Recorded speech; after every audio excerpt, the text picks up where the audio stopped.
questions, comments, concerns that I, as a man, am willing to answer. As I've gone through this with my wife, I want to lead an example for my son to face adversity head on, whatever it looks like. Good, bad, ugly. This is a blessing to be in this spot. I'd like to thank my Lord and Savior Jesus Christ for everything I've been able to do on the field. He's been the wind in my sails, and he's my foundation in times of need. And I'm excited for what's to come, and whatever chapter of my life that looks like. I've been tremendously blessed by the game of football. What narrative or narratives have been the most false this offseason, or have been out there that not bother you the most, but that you want to clear up the most? Man, that's a great question off the top. I think, the assumption of we had a predetermined notion of what I would be able to get in a trade value is not, there's no way of us knowing that. We were told what we were looking for, and if it was 5 first-round picks, I would have agreed. It allowed us to figure out my value across the league. Not only that, but personally, I was able to see what value I could bring to other teams, and this team as well. Fortunately for me, a lot of the guys I've represented or have represented their teams at the Pro Bowl were all there with me. Danielle Hunter, Myles Garrett, Max Crosby. I've gotten to know those guys over the last 4 years, and through that, their teams have respectfully rewarded them for the hard work and dedication and willing to win that they had for their respective teams. So that was the one that didn't sit well with me. That narrative of like, we guarantee something, that's not possible to do. And, we gave it our best, but selling myself short is not something I was planning on doing in that process. What did you say at the top? Sorry, y'all ended a little bit early for whatever reason. I guess, why did you end up coming out here wanting to do this today? A little bit transpired between me and Zach. We've tried to keep it as least amount personal as possible, but at some point in this process, it becomes personal. Being sent 30 days before mandatory camp, or however many days it is, that if I don't show up, I will be fined, alludes to the fact that something won't get done in that time frame, and that with the lack of communication post-draft, made it evidently clear from my party, meaning my wife, my son, my agent, right? Like, we're talking a small group of people, that I had to inform that this might not work out. And that's unfortunate. I don't think it was necessary. I think we all should have hoped for the best until proven otherwise. But through that, other things have transpired, like the importance of me being here in OTAs doesn't seem to be respected, and I think I've carried a lot of respect.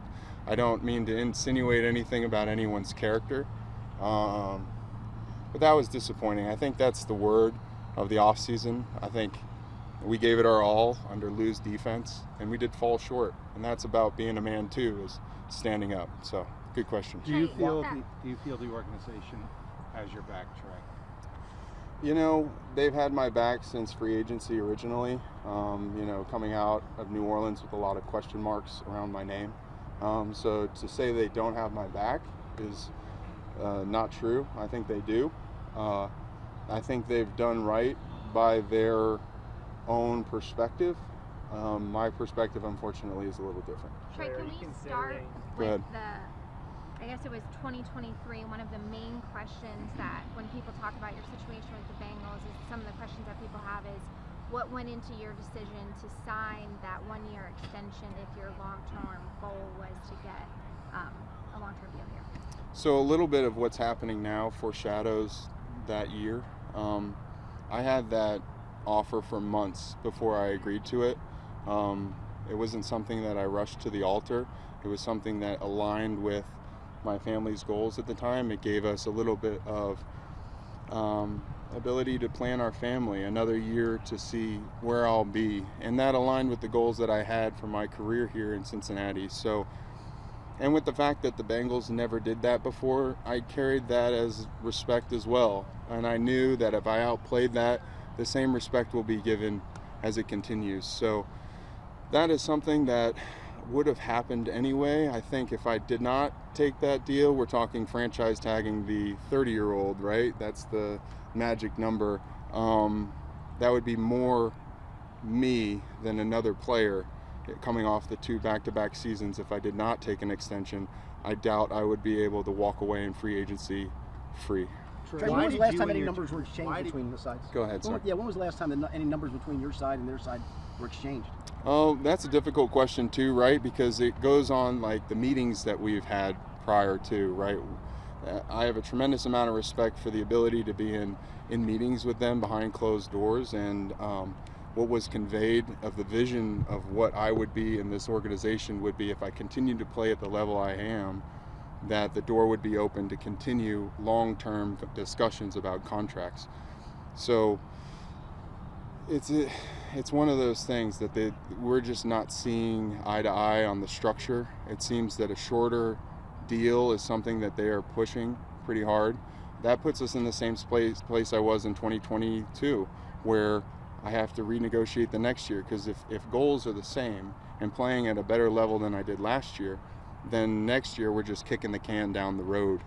So it's something where I think both parties should understand that a long-term contract with guarantees that know that I can continue to play at the level that I have been is a mutual respect, where that's where my values lie, and it also allows me to stop having to negotiate every offseason about something that has been almost 4 years of doing. Are you willing to sit out regular season games? You feel like if it came to that, that's something you feel like you might have to do to try to, if it came to that, you'd be willing to do that? Well, I can raise a hypothetical with a hypothetical. I wouldn't be standing here with you if I got the deal in January, you know? So to say I'm going to sit out or to say I'm not going to, what I can say is I'm very disappointed with the communication that's been had.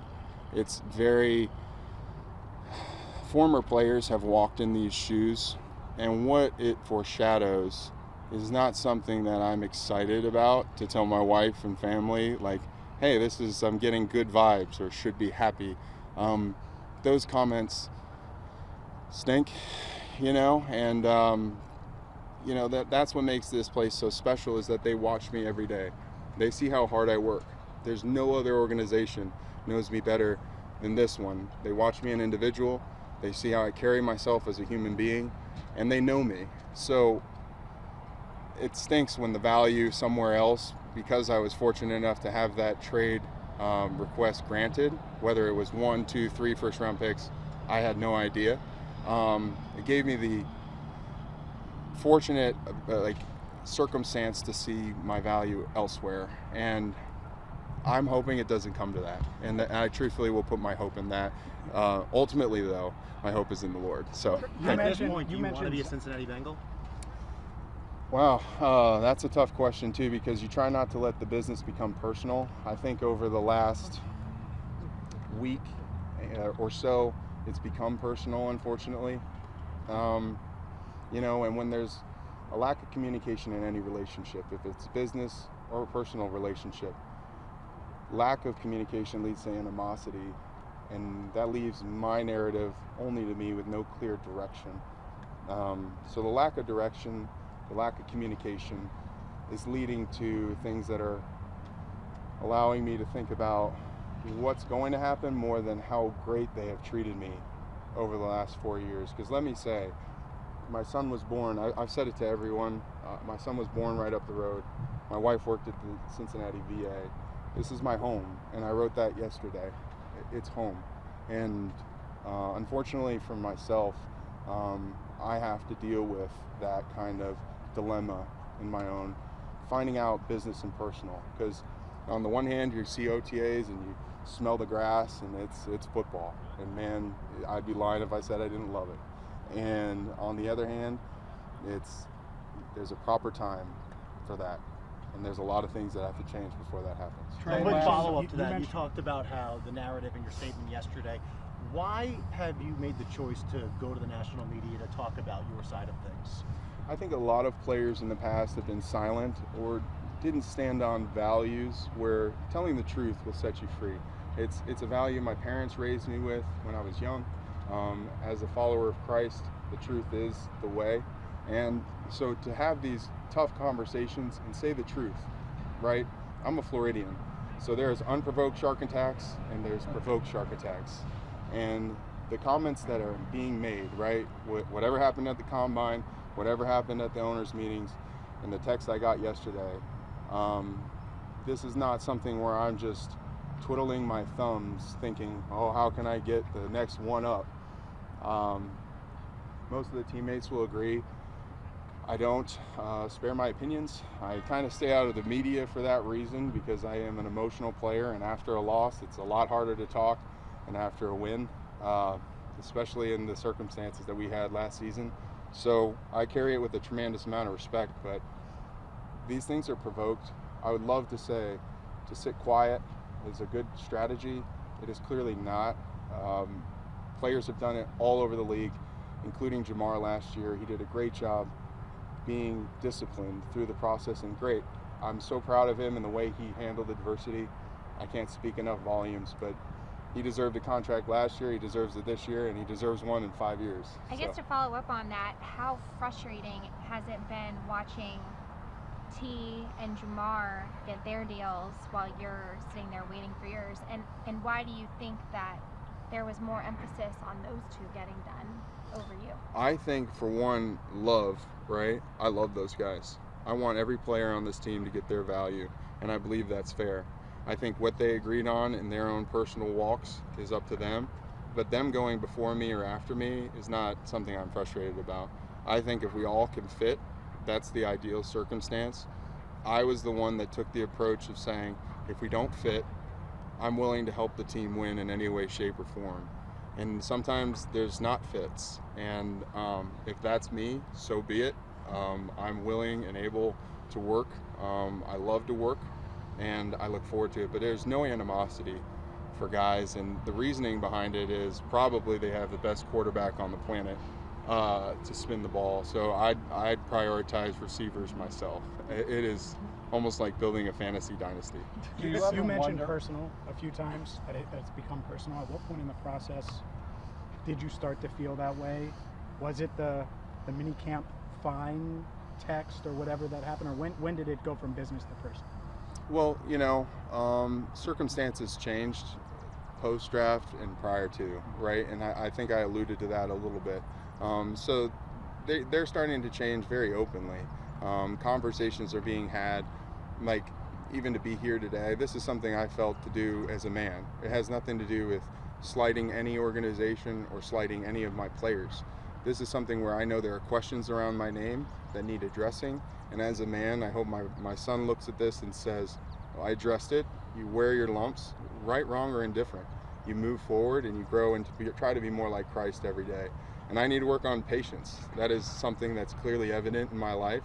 And through this, I am able to massage what Trey Hendrickson, the person, has to get better at through this process. So I'm incredibly grateful for the circumstances, not only to glorify the Lord with my play, to have a platform to speak on the behalf of the other players that have gone through this or similar circumstances, to bring light to some of those things and do it in a respectful way, because it's very hard not to take it super personal, because we play an aggressive game. Are you hoping to meet with the front office while you're in town? I know Sam Hubbard's foaling event is going, so if you guys don't show up and you were here, that's not a good look. So I'll see you guys there on Thursday. But I'm the 7 o'clock bracket, so let's get there. But truthfully, that was a part of me coming here. Congratulations to him and Jess for getting married.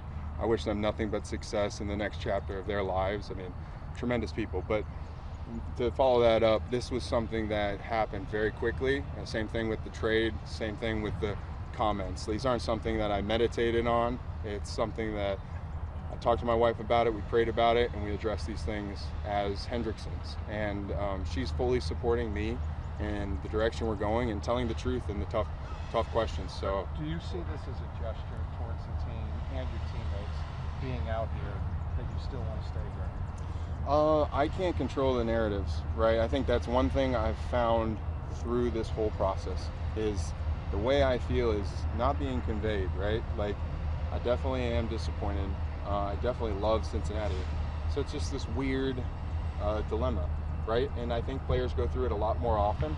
I'm just not going to let fear overtake me to do something, and also give me a platform to glorify God in the good and in the bad. So, I'm very blessed, and so the perspectives I can't control. I'm a football player. I'm itching to play football.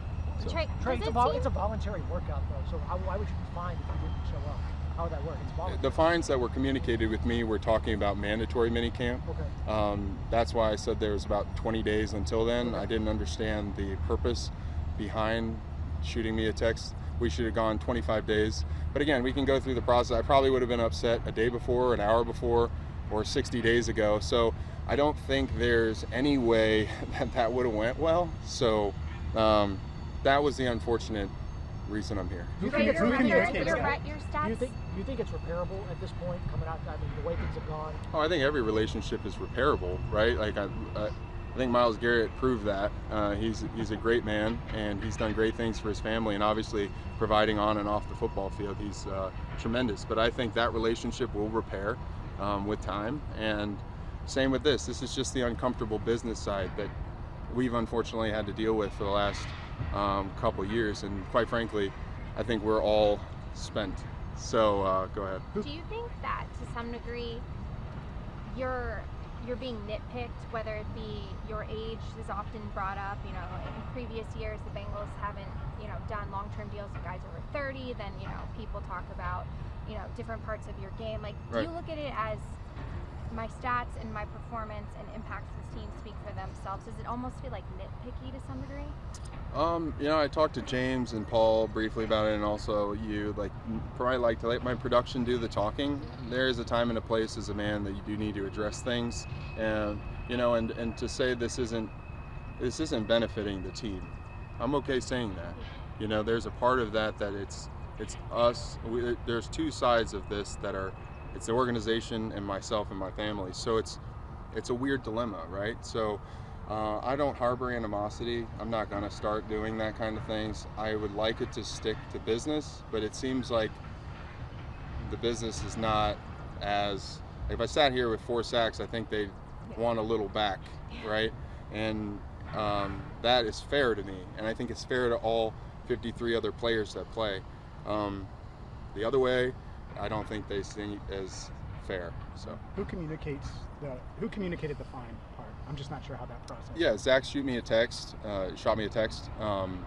and it was received. That's another way I can grow. I need to be patient and more level-headed, and I look forward to that moving forward as a human being that's going through whatever this part is that they didn't, like I said it, I think 2 years ago or last year, they definitely didn't educate me on this at FAU, right? Like, you don't get this kind of media training, nor do you get this kind of circumstances thrown at you. So first and foremost, I'm a follower of Christ. Second, I'm a father. And third, I'm a husband, right? And those are my priorities right now. And those are the things that I speak the truth. I'm ready to answer. Like, you guys have great questions, and I appreciate them, and this has been a tremendous blessing to have a platform to voice that. So anything else you got? Yeah, I think one more. Do you expect to talk to Zac today?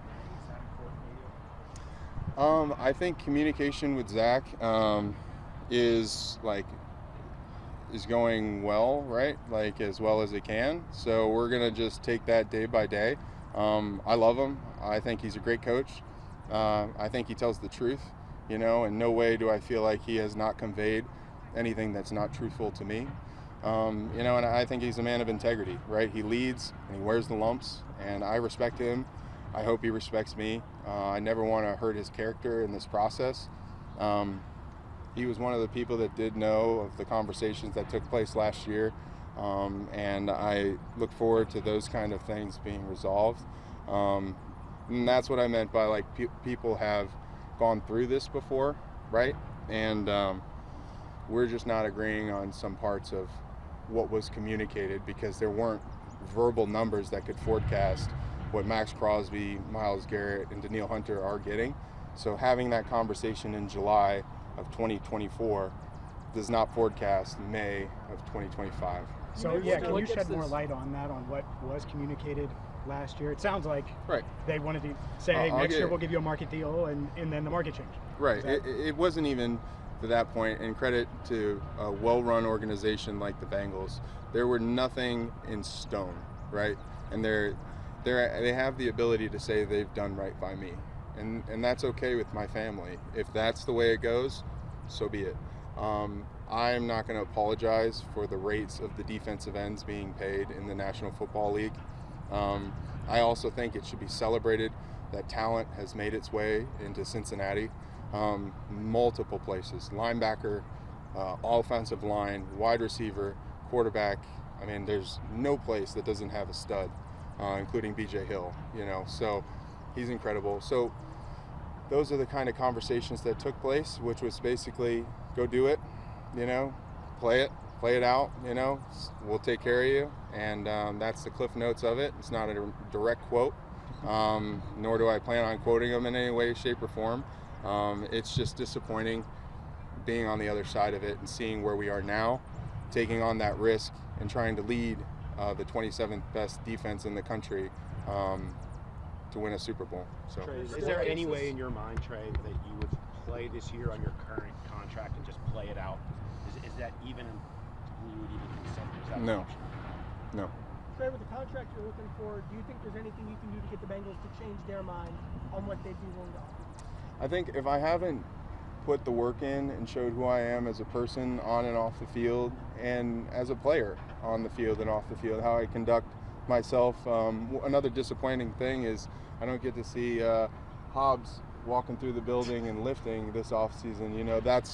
That's a part of walking the Cincinnati Nature Center, walking the zoo with my wife and son, creating memories in the place that I've able to produce for my family. Those are the things that people aren't writing about, right? Like, those are the things I miss. The people that have accepted me as a Floridian into Ohio, that's special stuff, and it's disappointing. Trey, just to clear it up, because I don't know next time we'll get to talk to you, do you anticipate participating in mandatory minicamp and or training camp without a new deal? Right, that's a great question. I don't have predictive analysis. I've been hoping for the best through this entire process. The only thing that alluded to fines in my book was the text I got yesterday from Zac. That was the first time that I knew fines are there. I mean, we clearly saw that on multiple fronts since I've been here. So fines are a part of the NFL, right? And we'll take them as they come. I thought this was a little early to talk about fines personally with how I've conducted myself in protecting the organization, right? The place that's allowed me to provide for my family and play football in the National Football League. I was inactive in New Orleans, was a special teamer in New Orleans. I was a starter here in Cincinnati, and I was a Pro Bowler here in Cincinnati and an All-Pro. I have done every bit of the National Football League from the top down. I was on the bubble in 2019. You can look up articles in New Orleans that I was one of the 5 players that might not make the roster. So I'm incredibly humbled to stand before you guys and talk about potential extensions and things like that. And that's the part that's disappointing, is hard work works, and I'm a firm believer in that. And it's disappointing. Just to clarify, did Zac's text come before or after your statement yesterday? Before.